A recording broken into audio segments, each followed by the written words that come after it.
ఊబకాయము, భారీ ఊబకాయం పెరిగే కొద్దీ చర్మం పైన స్ట్రెచ్ మార్క్స్ వస్తూ ఉంటాయి. కొంతమందికి తక్కువగా స్ట్రెచ్ మార్క్స్ వస్తే కొంతమందికి ఎక్కువగా వస్తూ ఉంటాయి. ఎవరికి ఎక్కువగా వస్తాయంటే ఎవరైతే మంచినీళ్ళు తక్కువ తాగుతారో వాళ్ళకి స్ట్రెచ్ మార్క్స్ తక్కువ బరువు పెరిగినప్పటికీ ఎక్కువగా స్ట్రెచ్ మార్క్స్ వస్తాయి. పెద్ద పెద్ద మార్క్స్ పడిపోతూ ఉంటాయి.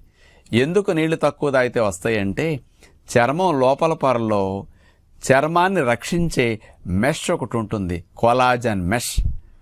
నీళ్లు తక్కువ తాగే వారికి ఆ భాగాల్లో పొరలకి ఆ మెష్కి డీహైడ్రేట్ అయ్యి ఆ పొరలు పిగిలిపోతాయి. ఒక్కొక్కసారి వస్త్రం కూడా చూడండి, దారాలు పిగిలిపోతూ ఉంటాయి కదా. ఆ చర్మం లోపల ఉండే కొలాజన్ మెష్ పిగిలిపోవటం వల్ల అక్కడ స్ట్రెచ్ మార్క్ వస్తుంది. ఆ ఎండు పుల్ల టపక్కన విరిగినట్టు ఆ బ్యాండ్స్ కూడా విరిగిపోతాయి. నీళ్లు బాగా తాగితే స్ట్రెచ్ మార్క్స్ రాకుండా ఉంటాయి. 4-5 లీటర్లు త్రాగుదాం.